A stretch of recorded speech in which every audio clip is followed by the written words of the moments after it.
India சீனா உறவில் மாற்றம் வருமா?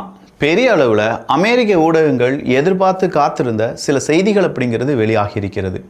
இந்தியா சீனா, குறிப்பாக இந்தியாவினுடைய வார்த்தை ஜெய்சங்கர் அவர்கள், ஜேம்ஸ் பாண்டு அப்படின்னு சொல்லி அழைக்கப்படக்கூடிய அஜித் தோவால் அவர்கள், இவங்க இரண்டு பேருமே சீனாவினுடைய வெளியுறவுத்துறை அமைச்சர் கூட பேச்சுவார்த்தையில் ஈடுபட்டு அதுக்கான ரிப்போர்ட் அப்படிங்கிறது வெளியாகி இருக்கிறது. சீனா கொஞ்சம் இம்பார்ட்டண்ட்டான அப்டேட்டையும் கொடுத்துருக்காங்க. அவங்களுடைய ஊடகத்திலையும் இந்த செய்தி கன்ஃபார்ம் செய்யப்பட்டிருக்கிறது.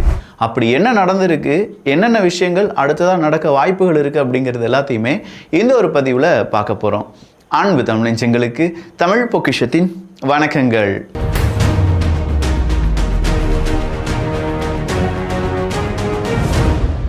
ஃபர்ஸ்ட் நம்ம பார்க்க வேண்டியது ரேர் எர்த் எலமெண்ட்ஸை வச்சு தான் இங்கே ஒரு பெரிய கேமே விளையாண்டுட்டு இருக்காங்க அமெரிக்கா அப்படின்னு சொல்கிறத பார்த்தோம்.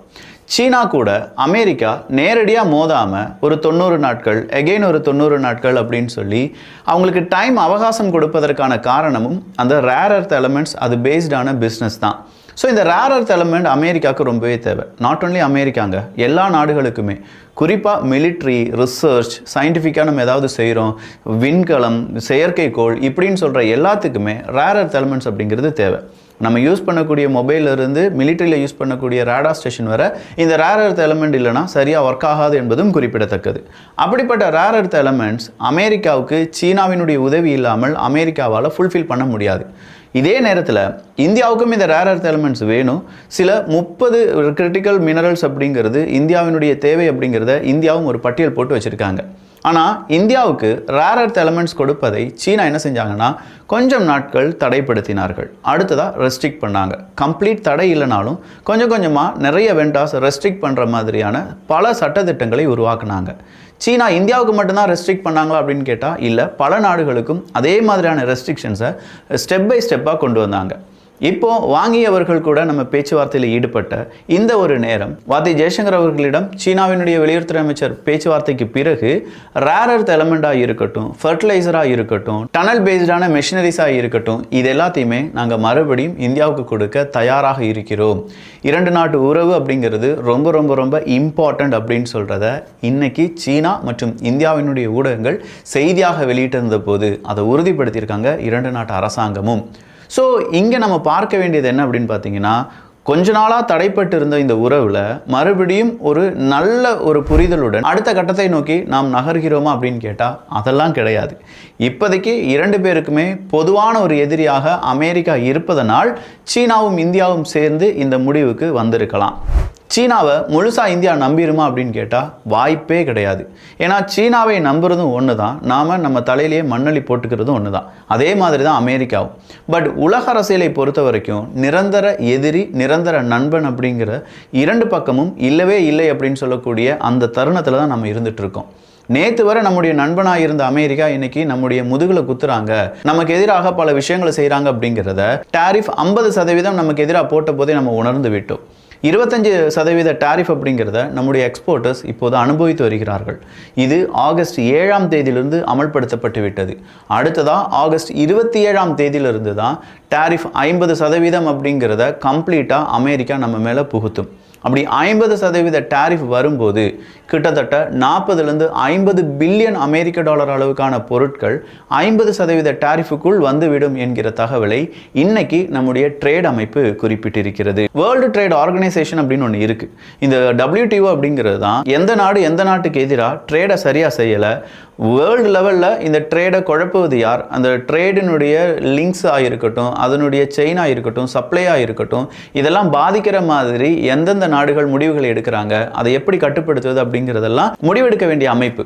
ஆனால் அப்படிப்பட்ட WTO இப்போ அந்த வேலையை செய்கிறார்களா? உலகமயமாக்குதல் அப்படிங்கிறது வழியாகவோ, ப்ரைவேட்டைசேஷன் வழியாகவோ அந்த வேலையை வேர்ல்டு ட்ரேட் ஆர்கனைசேஷன் செய்கிறாங்களா அப்படின்னு கேட்டால் இல்லை. ஏன்னா அமெரிக்கா வேர்ல்டு ட்ரேட் ஆர்கனைசேஷனை ஒரு பொருட்டாவே மதிக்கலை. ஸோ அதனால் வேர்ல்டு ட்ரேட் ஆர்கனைசேஷனில் முன்னாள் அதிகாரி ஒருத்தர் ஒரு விஷயத்தை தெளிவாக நமக்கு சொல்லியிருக்கார். அமெரிக்கா கூட கண்டிப்பாக நம்ம பேச்சுவார்த்தையில் ஈடுபடுவோம்.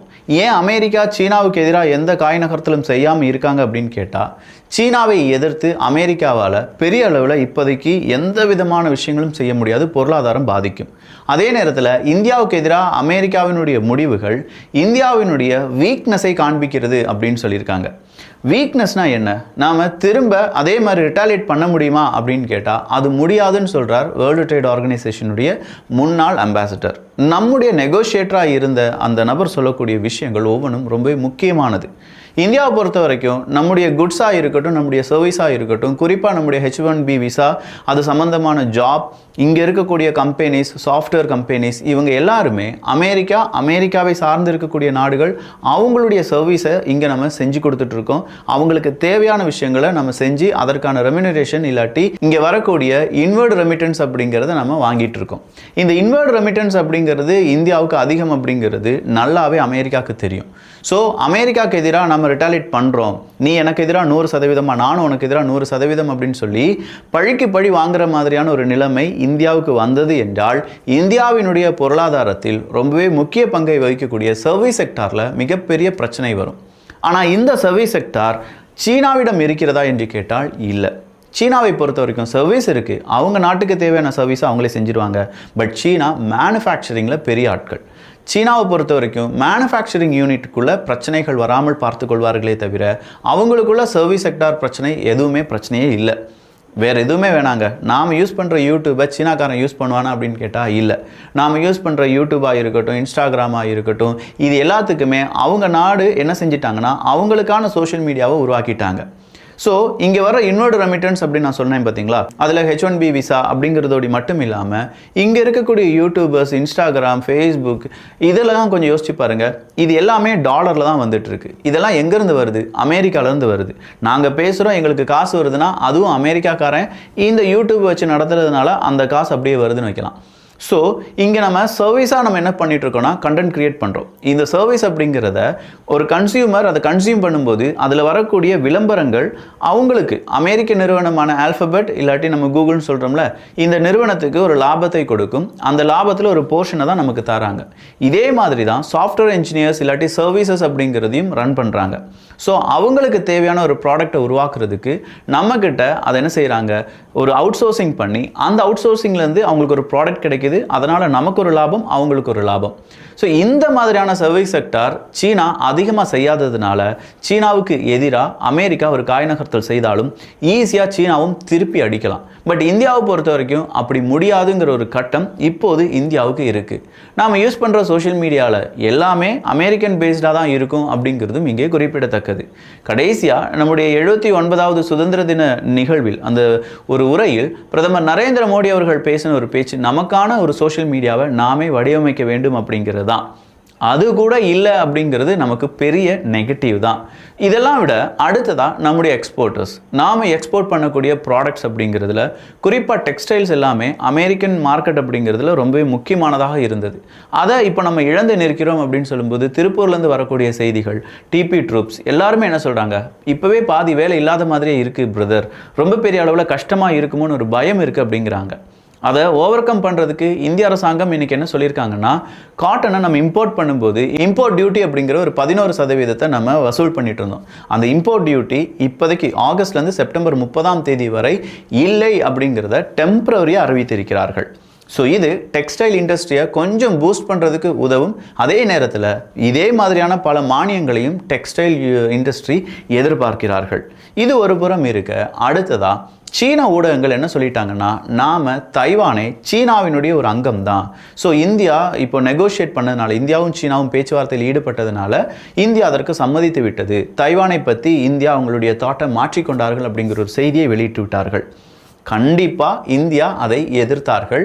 சொல்லப்போனால் அஃபிஷியலாகவே ஒரு ஸ்டேட்மெண்ட்டை கொடுத்துருக்காங்க, தைவானை பற்றிய இந்தியாவினுடைய எண்ணத்தில் எந்த மாற்றமும் கிடையாது, அது சீனாவினுடைய ஒரு பகுதி அப்படின்னு சொல்லி இந்தியா என்றைக்குமே சொன்னது கிடையாது. ஸோ தைவான் பற்றியான மாற்றத்தில் இந்தியா வந்துவிட்டது அப்படின்னு சொல்கிற அந்த செய்தி ஒரு ஃபேக் செய்தி தானே தவிர உண்மை இல்லை அப்படிங்கிறத இந்தியா உறுதிப்படுத்தியிருக்காங்க. இது மட்டும் தானா அப்படின்னு கேட்டால் இல்லை.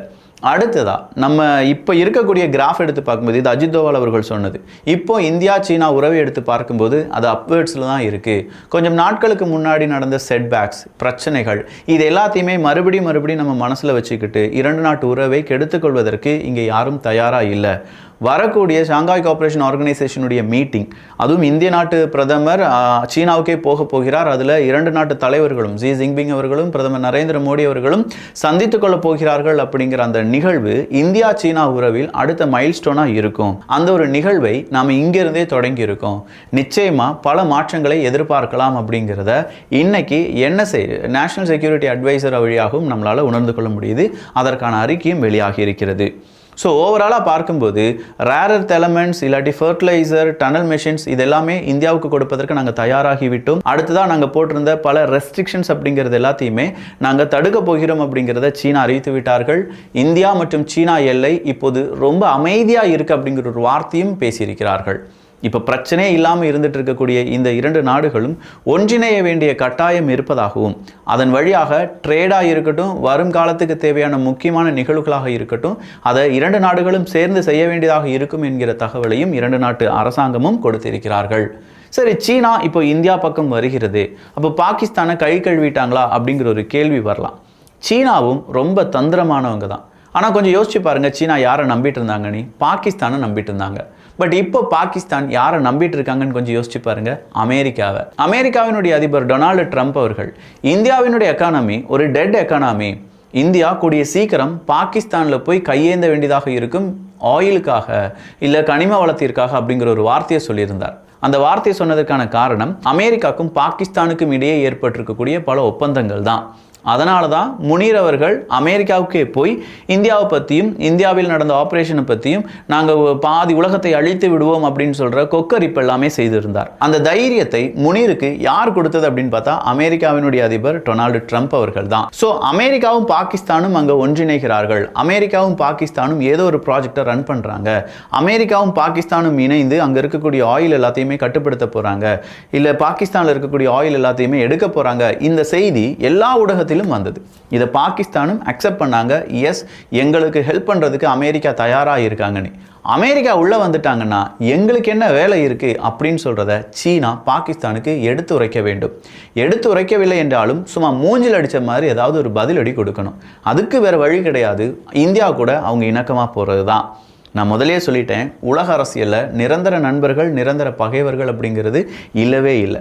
அதன் அடிப்படையில் நேற்று வரை பகைவர்களாக இருந்த இந்தியா சீனா இன்று நண்பர்களாகவும், நேற்று வரை நண்பர்களாக இருந்த சீனா பாகிஸ்தான் இன்று எதிரிகளாகவும், நம்ம 2 பேருக்குமே காமனான ஒரு எதிரியாக அமெரிக்கா இருப்பதும் உலக அரசியலில் இந்தியாவையும் சீனாவையும் இன்னும் கொஞ்சம் கிட்ட கொண்டு வர வச்சிருக்கு அப்படின்னு சொல்லலாம். இது நாளைய தினத்திலும் கண்டினியூ ஆகும். ஸோ நாளைய தினம் என்னென்ன அப்டேட் நடந்திருக்கு அப்படிங்கிறது எல்லாத்தையுமே கம்ப்ளீட்டாக பார்த்துடலாம். நிறைய ப்ராஜெக்டை இனிஷியேட் பண்ண போகிறாங்க, நிறைய ரெஸ்ட்ரிக்ஷன்ஸ் அப்படிங்கிறத லிஃப்ட் பண்ண போகிறாங்க. அது என்னென்ன அப்படிங்கிற அப் டு டேட்டான இன்ஃபர்மேஷன் எல்லாத்தையுமே நாளைய காணொலியில் பார்க்கலாம். ஸோ இந்த காணொலி எப்படி இருந்துச்சு அப்படிங்கிற உங்களுடைய கருத்துக்கள் இங்கே வரவேற்கப்படுகின்றன. எல்லோரும் தமிழ் பொக்கிஷத்தில் இணைந்திருங்கள். நல்லதை பகிர்ந்து நல்ல சமுதாயத்தை உருவாக்குவோம். நன்றி, வணக்கம்.